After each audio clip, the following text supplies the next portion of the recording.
Okay, so in this video I'm going to tell you how you can write the or design the websites which are responsive. That means even if you resize the browser window, your website will look ready.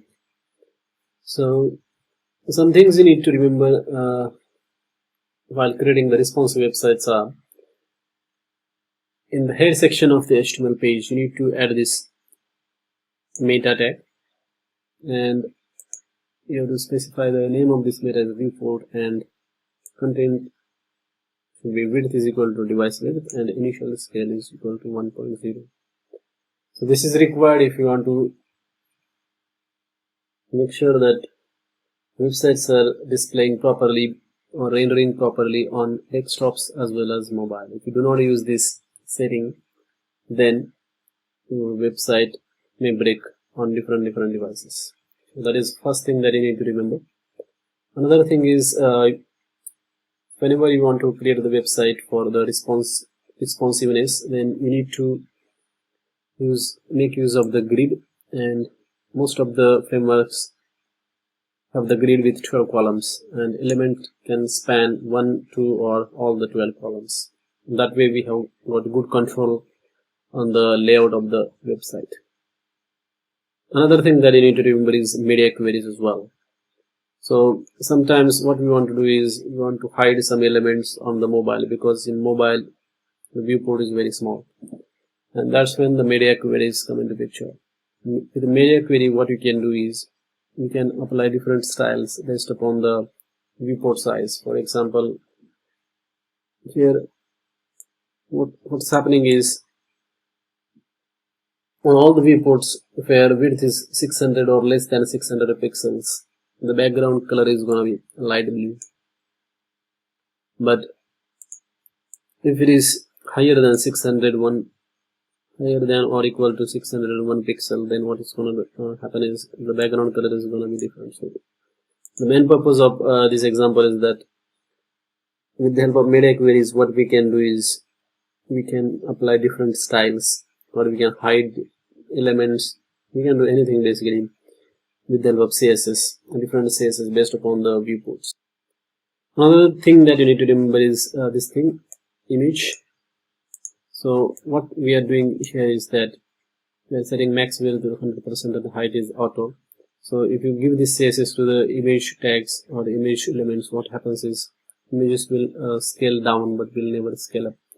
And the problem with scaling up is that, let us say image size is 100 by 100 pixels, and if it scales up to say 200 pixels, then image will distort and it will not look good on the website. And that's why this CSS should be used if you want to make sure that image is being displayed properly on all the devices. So these things you need to remember when you are trying to create the websites that are responsive. And some resources if you want to work with this thing, there is a very good site, that is csstricks.com. and also if you want to take full control of the website, then the CSS grid and flexbox concept should be very clear. Like, you should be expert in those concepts, and then you can lay out your website as you wish. Like, it is very powerful concepts, this flexbox and grid. So I'll recommend that you study this thing. And then there is a grid layout as well. So with the help of this website, what happens is you can basically auto generate this grid CSS settings using this website, grid.layout8.com. and you also need to make sure that you are using this SAS files, that is SCSS extension files.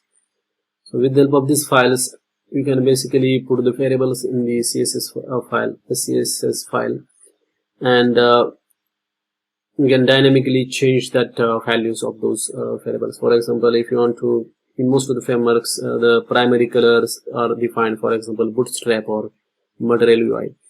But if you want to change those colors, you can use that with the help of SCSS file. So we can set the variable, we can update the variable, and then that variable will be used. So primary color, you can give it different, and then that variable will be used, that value will be used. So SCSS file is processed by SAS processor, that is CSS preprocessor, and that file will be converted into normal CSS file, because browser doesn't understand SCSS file, it only understands CSS file. So SCSS file is fed to the CSS preprocessor, and then CSS preprocessor, that is SAS processor, will output the CSS file that will be used as a browser. And last thing that I want to tell you is that there are a lot of CSS frameworks that you can use. So in plain vanilla, what happens is you have to use normal CSS syntax like styles or inline styles and external styles files. So that is called as plain vanilla. You have to use the basic things in the CSS. But there are some frameworks that have come up that you can use, like you don't need to specify what color all the buttons should have. Bootstrap provides all these things out of the box, so you don't have to spend time writing the CSS. So main benefit of using the framework is that it saves a lot of time. You don't have to write the CSS properties for different elements. The properties are already defined in that framework, and you can just use the classes that are defined in that framework and apply the classes to different elements. So Bootstrap is one of them. Bootstrap is created by the Twitter, and it is also very popular. It has been there since a lot of years now. And there is another framework that is Tailwind CSS. You can create own classes here. You can you have to write some code as well. It is not like Bootstrap. In Bootstrap, we don't have to write any code. You can just use the predefined classes. But with the Tailwind, you have more control. And then there is a Material Design, that is another CSS framework that is created by the Google as well, and it is also very popular, especially because this Material UI, there is one website where we can get access to the different React components basically, and React is very popular framework. That's why Material UI is also very popular. And a lot of websites generally use this Material UI to create the React components. For example, if you want to render the button, you can just get that component from this Material UI and then use it in your application. So there are different frameworks, and out of that, which one I like is Material UI, because I work on the React project, and Material UI is a lot of React components that that you can use in your React application. So that's why Material UI is the best.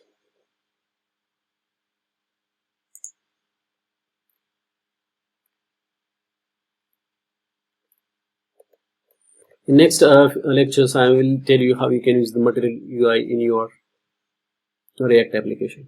Thanks for watching this video.